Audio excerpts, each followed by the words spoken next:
Again, welcome students. We are into the 31st video lecture of the video lecture series made on the subject of mechanics of solid, whose subject code is ME201. And the topic which I am going to discuss today is the shearing stresses in beams of circular section, I section and T section. So basically this is in continuation with my previous video lecture, that is lecture number 30, in which I have told you about the shearing stresses in beams of rectangular section as well as in beams of triangular section. Before that, what is the importance of getting this estimation of the distribution of shearing stress across the beam? What is the importance that I have told you in the previous lecture? And why it is considered as important, though it is considered as negligible many a times, therefore it is ignored also, but on many occasions it is also considered, so it is important to understand. So these, if you have not seen my previous video lecture, go into my lecture number 30 and then come into this second lecture. This is the shearing stresses in beams. So I am Shri Krishna Mishra, Assistant Professor in the Department of Mechanical Engineering, Suresh Gyan Vihar University, Jaipur. Before moving into the discussion, let's see what are the objectives of today's lecture. The objective, students, of today's lecture are: first, we are going to find the distribution of shear stresses in a loaded beam. Alright, now what type of loaded beam? Loaded beam, one having the circular section.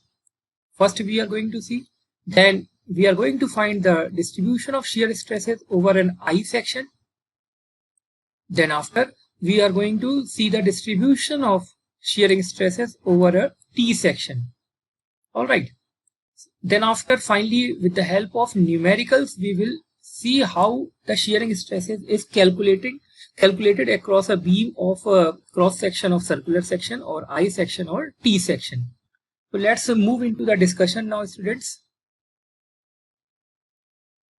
We have seen in the previous article that in the theory of simple bending, there was no shear force considered. But this is not good, because always there is shear force. There is shear force that is acting on a section along with the bending moment. Alright. And since we have seen that the effect of shearing is generally negligible, therefore we have been ignoring this concept of shearing stresses in the case of simple bending. But shearing stresses is of very much importance in the design criteria sometimes. So sometimes in the design criteria, it is very important to understand the concept of shearing stresses. So therefore we are studying the shearing stresses in beams topic.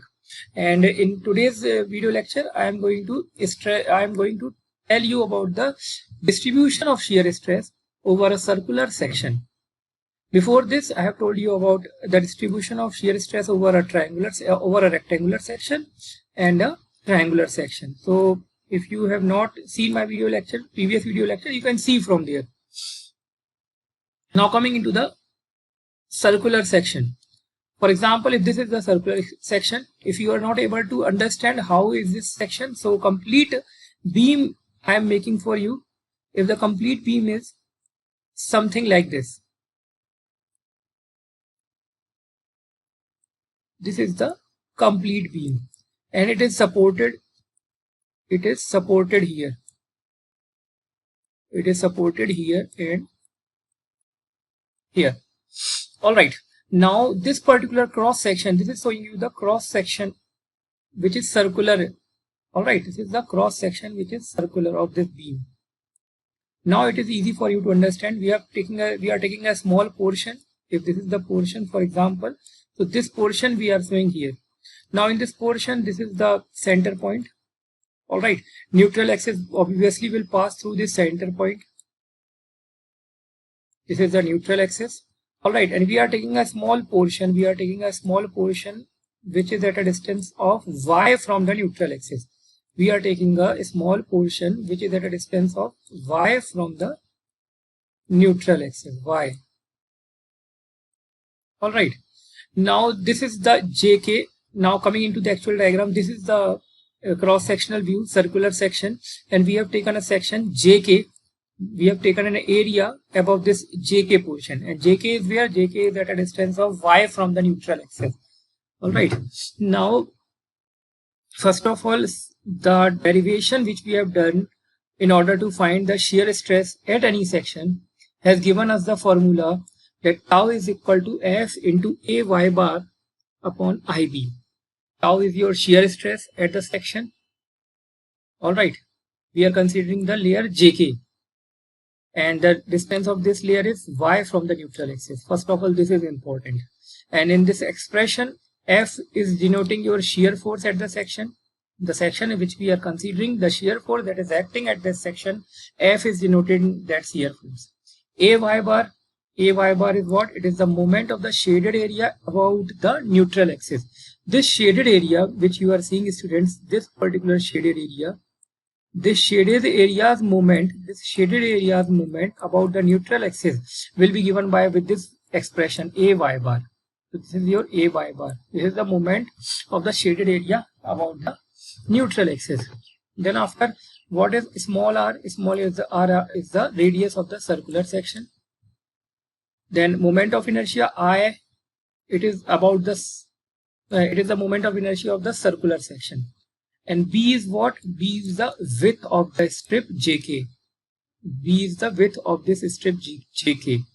All right, width of this strip JK. So first our motive will be in this particular expression for deriving the shear stress expression for a circular section. We will first of all have to calculate that what is this width of this strip JK.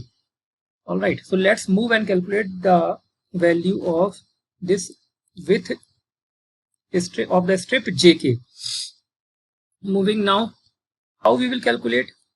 It is very easy. First of all, you can see if we draw a line like this from this center O to this K.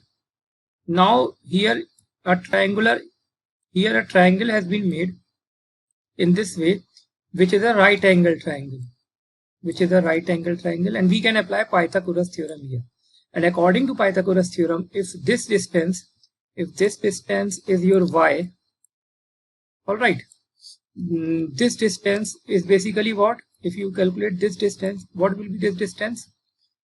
If you calculate this distance, what will be? It is equal to the radius of the circular section. Then what will be the length of this portion? This can be obtained by Pythagoras theorem, and it will be equal to how much? It will be equal to r square, all right, minus y square, all right, and its root. And complete JK length, how you are going to get complete JK length? This you can get by writing twice of this, because doubling this value can give you the value of this JK. So JK we have calculated, students. JK is basically what? The length of this JK portion is equal to twice of r square minus y square. As you can see here, it is written in the test also that the width of the strip JK is equal to 2 into root of r square minus y square. Now area, how we will calculate the area of the shaded portion? Area of the shaded portion will be what? See, the thickness which we are taking of this portion is dy, and since this portion is very small, we can consider it as a rectangle, and if we are considering it as a rectangle, it will be equal to length into width, and length will be equal to 2 into root of r square minus y square, and the thickness is your dy.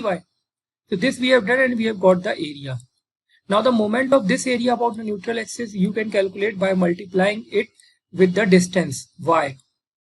The distance from the neutral axis to this portion, shaded portion, will be how much? Y. And multiplying this y with this area will give you the moment of this area about the neutral axis. I hope you are understanding what I am saying to you.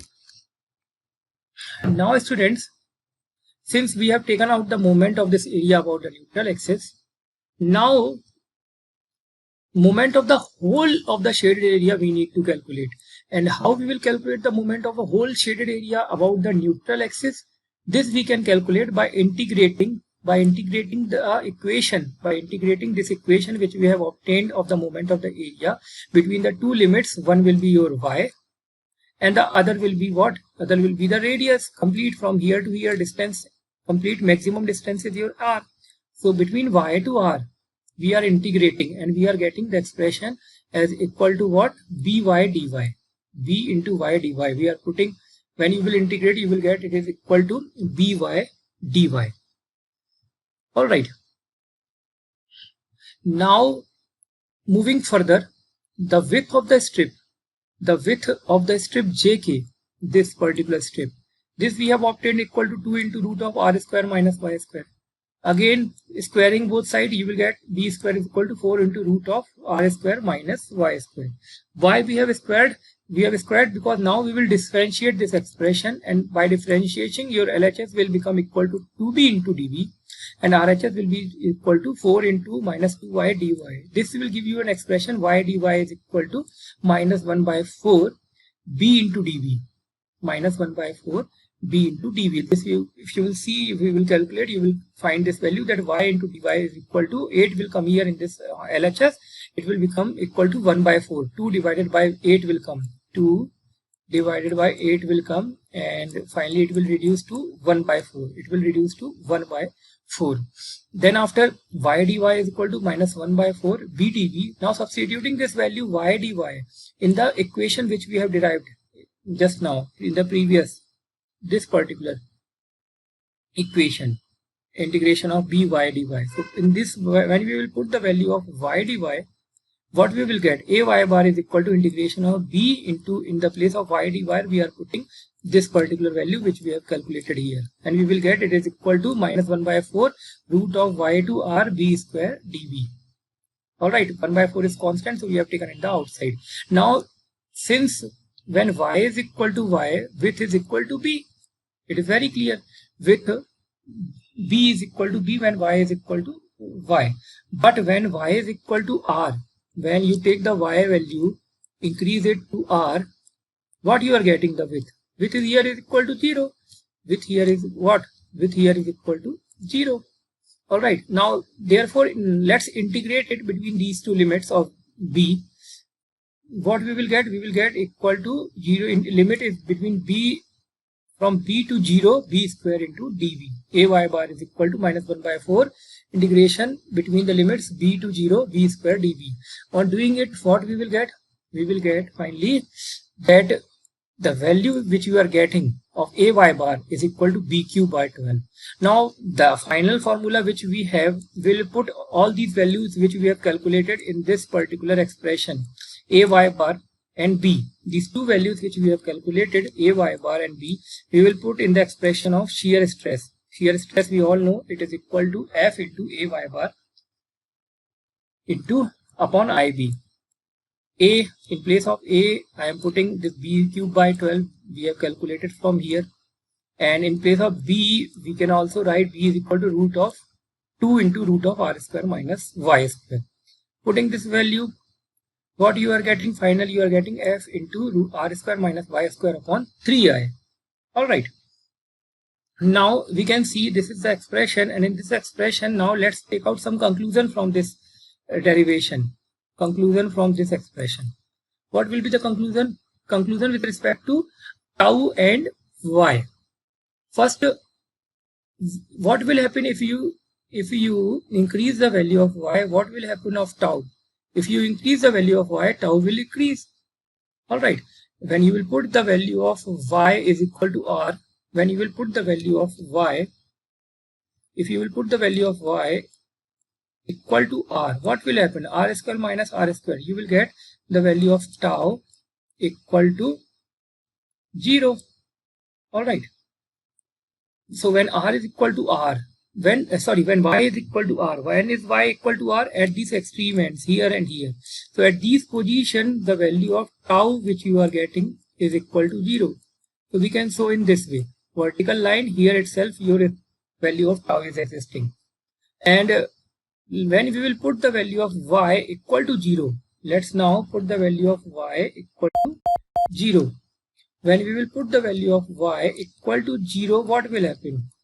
You will get the expression as f into r square upon 3i, and that means that you will get the maximum value. You will get the maximum value. So putting the value of putting the value of y is equal to 0, you will get the maximum value of tau. So we can see the variation here also is the same parabolic variation, and we can see that at neutral axis tau is maximum. Where is maximum value of tau? Maximum value of tau is at this neutral axis. This is the neutral axis, and you are seeing that the maximum value of this shear stress distribution is at this particular location. All right, neutral axis position. And now let's calculate the maximum value. So put y is equal to 0, you will get this expression, and in this expression again moment of inertia you can put the value. For a circular section, moment of inertia is pi by 64 d to the power 4. Put this value in this moment of inertia. Finally what you will get expression 4f upon 3 into pi d square by 4. Now f upon pi d square by 4 is the average value of shear stress. So we can write tau AB here. So finally what you are getting tau maximum shear stress is equal to 1.33 into average shear stress. Maximum shear stress is equal to 1.33 into average shear stress. All right, so this is the expression which we are going to also use in the numerical. Let's move into the numerical. I hope you have understood whole of the derivation. Let me quickly revise this. This was the expression which was needed to be used. We were required to calculate a y bar and b. B was easy to calculate, as I have already told you. By this Pythagoras theorem in this particular triangle, we have obtained the value of this, and doubling it we have got the value of b. B is the width of this section jk. All right, so this we have calculated. First of all, b is equal to this much. Area, how we will calculate? This portion, a small portion, has the width equal to dy, depth equal to dy. So width into depth will give you the area. We are considering this small portion as a rectangular, we can take it as a rectangle, so we are considering it. So this is the formula of area. Now if we take its moment, so for moment you will have to multiply it by y. So we have multiplied it, and now we have got this ay bar.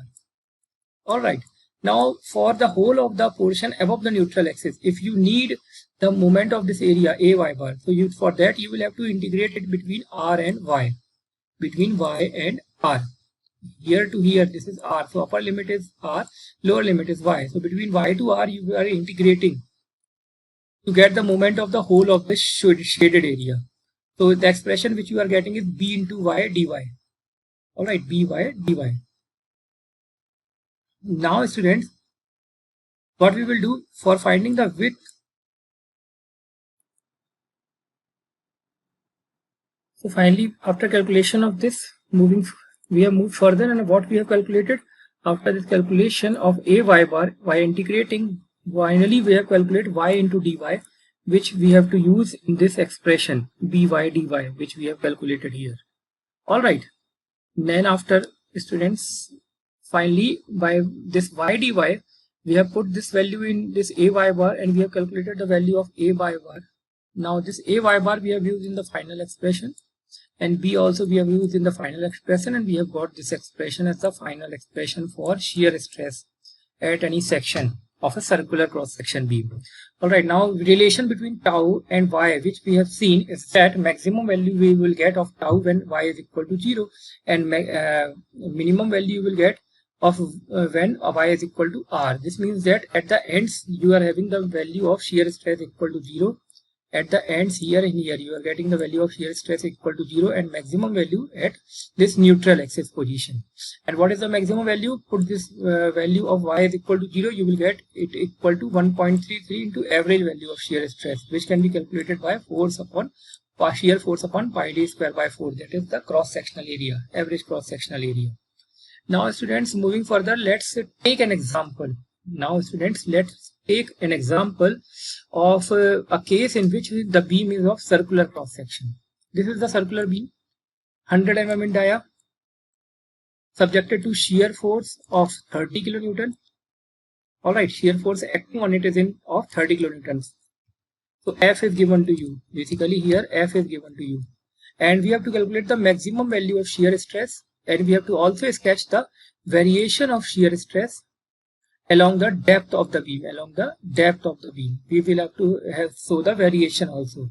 So with the same formula which we have used, tau max is equal to 1.33 into average shear stress. By the same formula we will calculate here. How we will calculate? F value is given to us, so F and pi D value both are given to us, so average stress we can calculate. What is average stress? Average stress will be area. First you will calculate phi D square by 4, this area you will get. Then average shear stress value will be shear force upon area.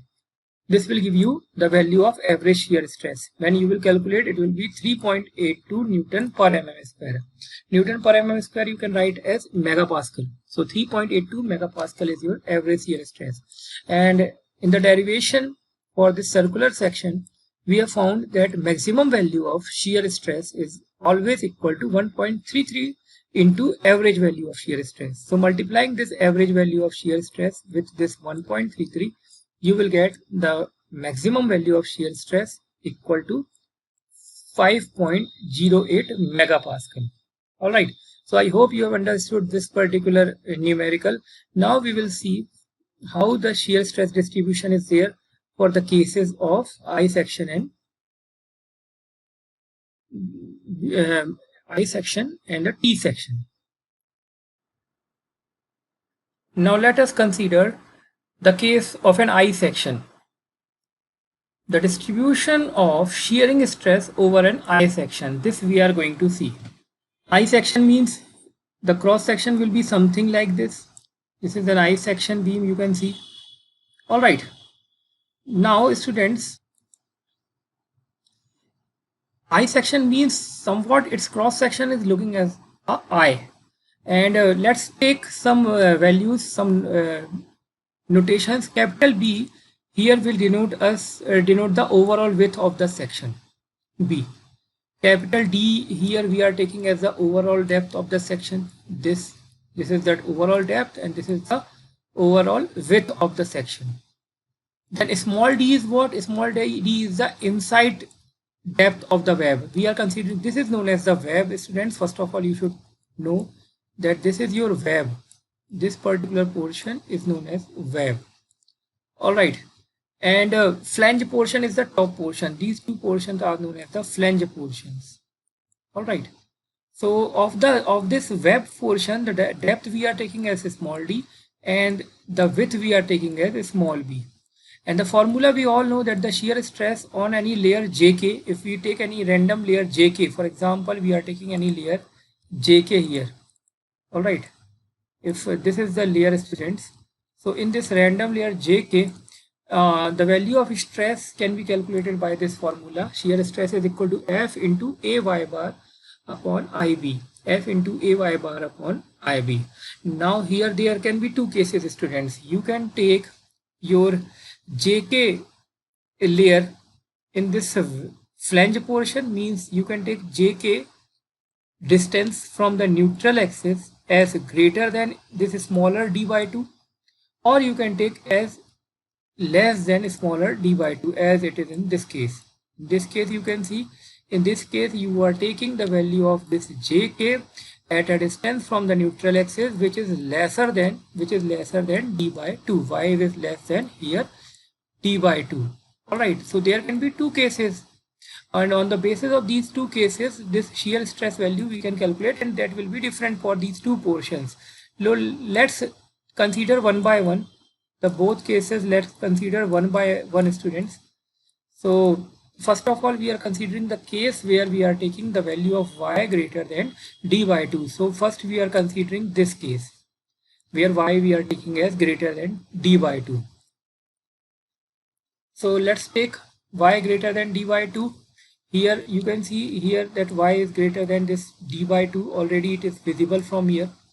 Now here what we will do, first of all we will calculate the area of this portion jk, shaded portion. So area of the shaded portion is very simple.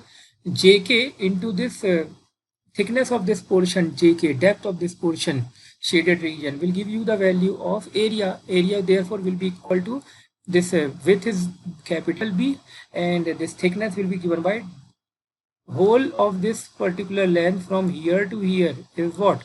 Is your capital D by 2. And y is what? Y is your distance of this jk from the neutral axis. This means that a small portion between this jk and the extreme top layer will be how much? It will be equal to d by 2 minus y. So area becomes equal to how much? D by 2 minus y into capital B. This is the area. And what will be the y bar? Basically, first of all, what is y bar? Y bar is the distance of this neutral axis from this center of gravity of this shaded portion. So y plus something, this value will give you the value of y bar. And what is this smaller value? This will be half of this particular total distance which we have calculated. Means d by 2, half of d by 2 minus y will give you the value. And adding y into it will give you the value of y bar. I hope you have understood how we have calculated this y bar. Alright, then after students, substituting this value of a and y bar which we have calculated here, we are substituting these values in this expression of shear stress. So what will happen? We have put the values, alright, and on simplification we will get something like this: f upon 2i into d square by 4 minus y square. A square minus b square formula has been used here, and b has got cancelled out. This b and b has got cancelled out. Moving further, students, thus we can see here, students, that as tau increases, y decreases. From the expression which we have calculated here, you can see that on increasing the value of y, the value of tau is decreasing. Alright, and when y you are taking as equal to, when you are increasing the value of y and keeping it equal to d by 2, then you are getting the value of tau as 0. You are getting the value of tau as 0. This means that extreme positions here and here, you are getting the value of tau as equal to 0. Alright. And when you will get the maximum value, you will get the maximum value when you will put the value of y equal to 0. Means the maximum value you will get somewhere here at the neutral axis. Alright. Now students, moving further, so what will be the value when you will put at the upper edge, when you are putting y is equal to d by 2. Alright, shear stress is 0. As I have told you, put the value and you will find that it is equal to 0.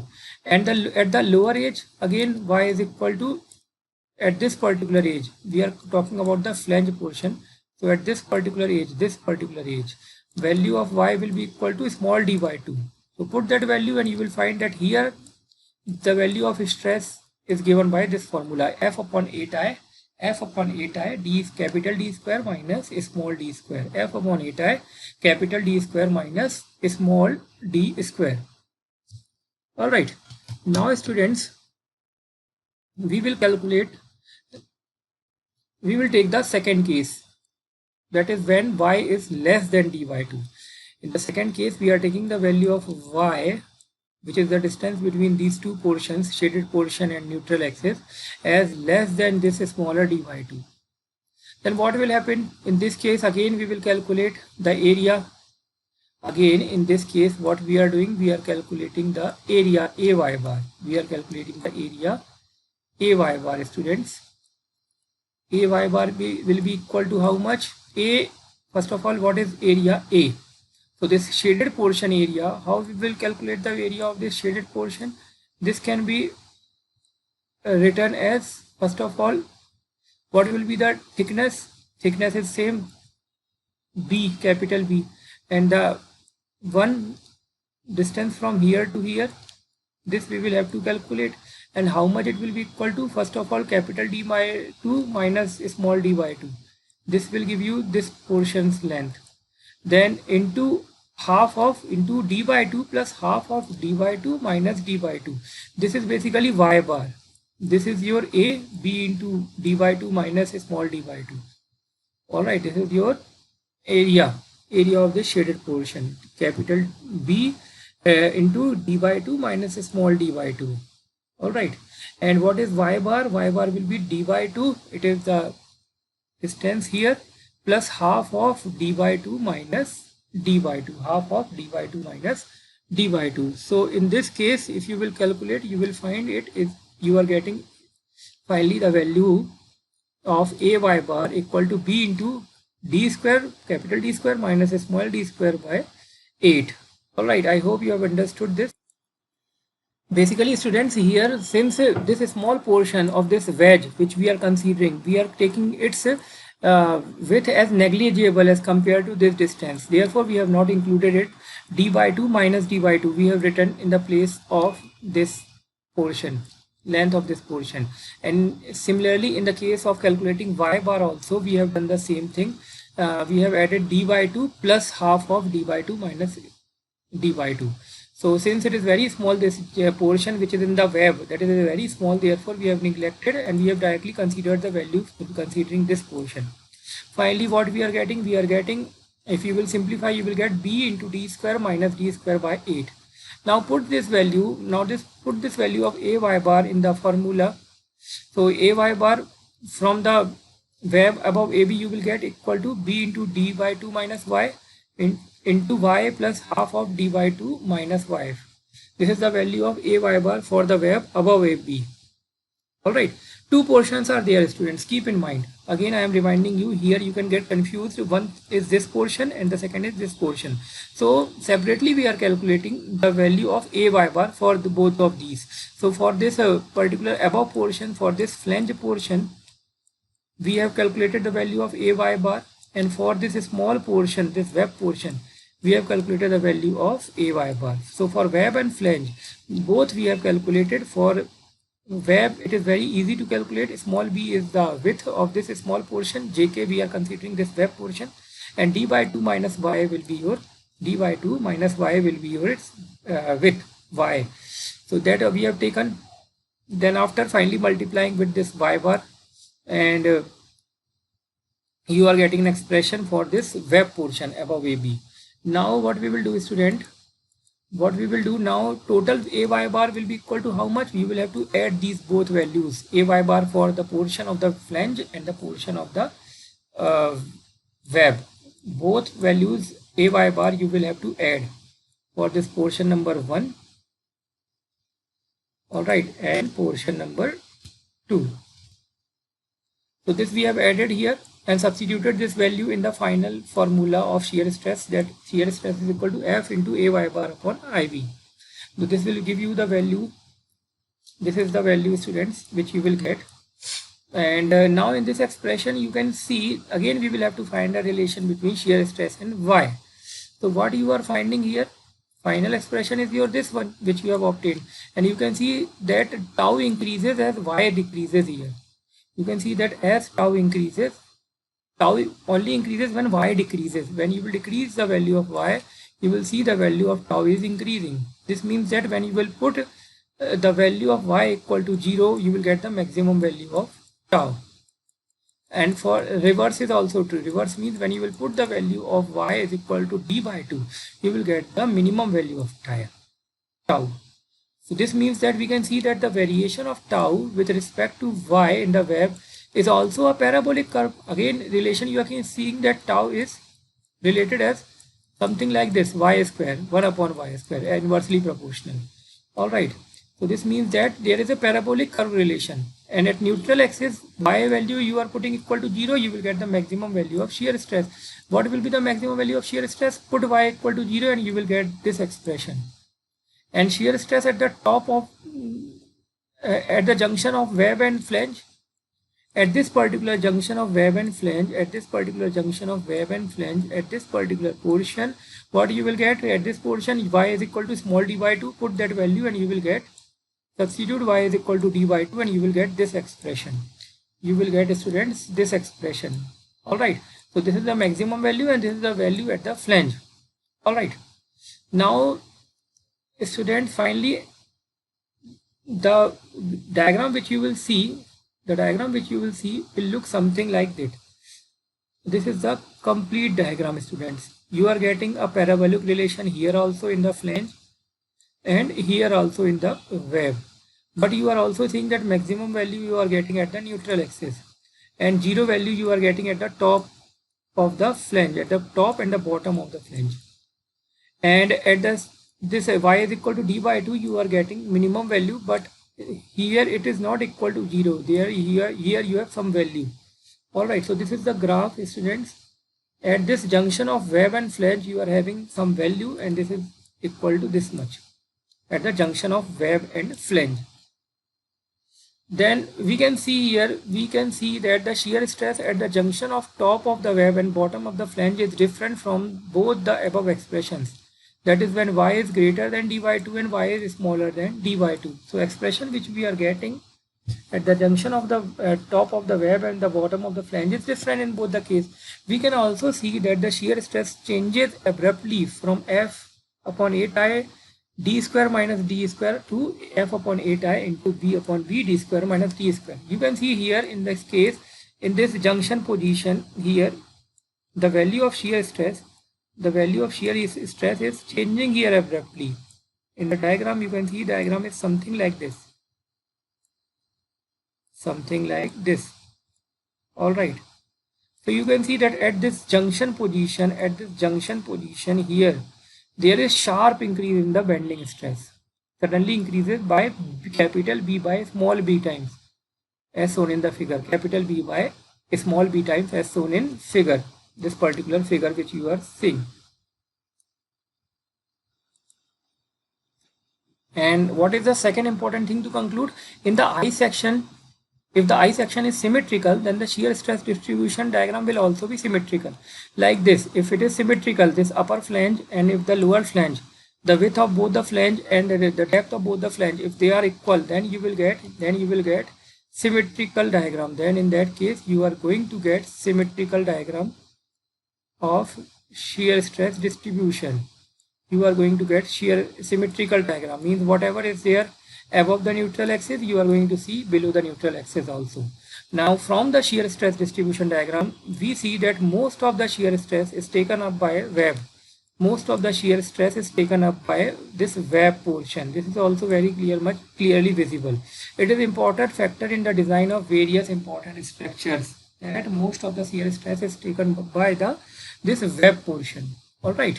So these are the conclusions which we have made. These are important to know in order to solve the examinations, competitive examinations questions. Now let's take an example, students.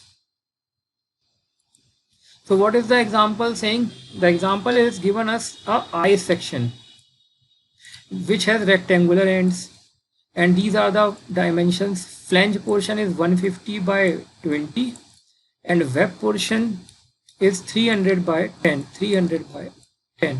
300 is your depth and 10 is its width. We have to calculate the maximum shearing stress that is developed in the beam for shear force of 50 kilonewton. If 50 kilonewton shear force is acting on the beam, if 50 kilonewton shear force is acting on the beam, all right, the beam is something like that, and shear force that is acting on the beam is 50 kilonewton. Then we have to calculate, the value of maximum shear stress. All right, your beam is something like this. This is the side view I am making, cross sectional view of this particular beam. It is something like this. All right, and the maximum shear force that is acting is 50 kilonewton. Now we have to see the shear stress distribution. Again, we will move in the same manner. Formula we have calculated, we will use this formula. Whatever the values which are given, we have first of all enlisted here, written here: flange thickness, flange width, depth of web, all we have listed here with the notations also. Capital D will be the depth of the section, and shear force F value is 50 kilonewton, that is 50 into 10 to the power 3 Newton. Now we know that moment of inertia of I section about center of gravity and parallel to X axis. What will be the moment of inertia of this I section? We already have the formula BD cube by 12 minus BD cube by 12. But which B and which D? First of all, of this portion, it is 150 is your B, and D depth will be your 340. And for the next portion, this flange wedge portion, it will be 140. 140 is the 140 will be your width B. B is your 140.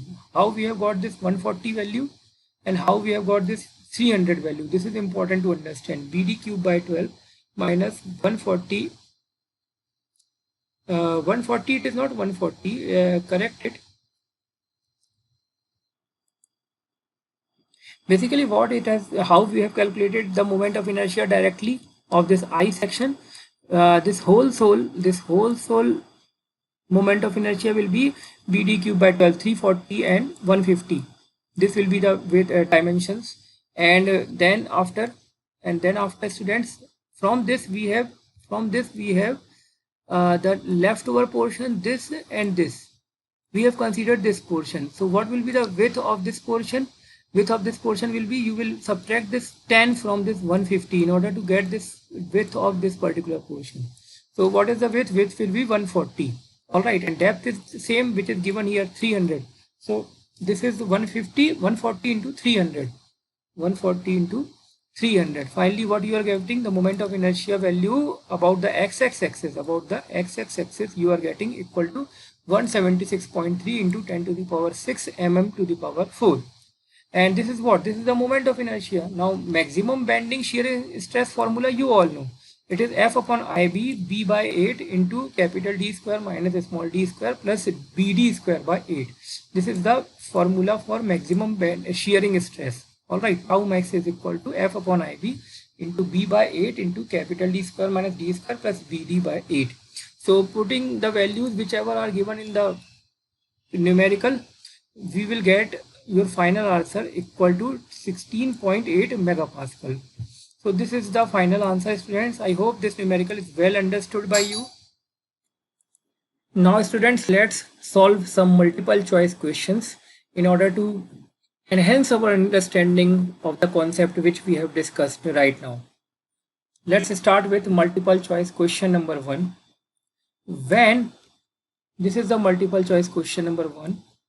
When a rectangular section of a beam is subjected to a shearing force, the ratio of maximum shearing stress to the average shear stress is, so in the case of rectangular section, this ratio we have seen that it is equal to 1.5. The ratio between maximum shear stress to average shear stress is 1.5. Then after coming into the next multiple choice question, question number 2, in a triangular section, this is our question number 2. In a triangular section, the maximum shear stress occurs at, so we have seen that maximum shear stress, it is not that it passes through the neutral axis, you will get maximum stress at the neutral axis. It is not like that. Always you will get maximum stress at the midpoint of the height. So don't get confused here. Always in the case of triangular section, you will not get maximum shear stress at the position of neutral axis, you will get at the midpoint of the height. Coming into the next multiple choice question, a square with side x of a beam is subjected to shear force of F. The value of shear stress at the top edge of the section is, so at the top edge of a section of a square with side x of a beam which is subjected to shear force F will be given by, it will top at the top edge always the shear stress is 0. Then next question, students, an inverted T section is subjected to a shear force F. The maximum shear stress will occur at, so in a T section, maximum shear stress always occurs at neutral axis. Don't get confused. At the neutral axis only you will get your maximum shear stress in case of T section. These are your MCQ, 4 MCQs. Coming into the next multiple choice question. This is the 5th multiple choice question, students. What is the question saying with you? The shear stress variation in a beam is, always we have seen that neither it is linear, neither exponential, neither logarithmic. The correct answer is not here. So D, none is the correct answer. Coming into the multiple choice question number 6. Shear stress variation in a beam is, now here in the option you can see parabolic is given to us, and we know that shear stress variation in a beam is parabolic. So C is the correct answer. Next one, the average shear stress in a beam is, the value of average shear stress in a beam we always find by force by area. So here shear force is V and area is A, then V by A is your answer. B is the correct answer. This was your MCQ number 7. Coming into the MCQ number 8. In symmetrical beam sections, maximum shear stress occur at, So the maximum shear stress in a symmetrical beam section, we have seen that it occurs at the centroid axis fiber, means the fiber which is at the neutral axis, centroidal axis. So B is the correct answer. Next one, that is the MCQ number 9. What is the question saying? The question is saying that the shear stress in a beam is, so here not only longitudinal, there is also vertical shear stress. So C is the correct answer. Coming into MCQ number 10, the shear stress in a beam formula, here A represents, so we all know that A is basically area, but which area? Area of the entire beam? No. Area above the centroidal axis? No. Area below the centroidal axis? No. No, all the 4 answers are incorrect, so D is the correct option. So all the multiple choice questions we have completed, students. Now now for your self-study, students, you can use the references which are given in the slide. These are the good books which you can use as a reference. I have used this book for making the content of this video lecture. All right, all are very good books, like this Mechanics of Solid book written by Popov. This is a good book. Then this Timoshenko book, Strength of Materials, Volume 1 and Volume 2. This also you can refer. So these are the references, students. For today, that's enough. We have completed the bending stresses in beams topic. We have completed the shearing stresses in beams topic. We will start with some new topic in the next video lecture. We will start the deflection of beams, students. For today, it's enough. Thank you and have a nice day.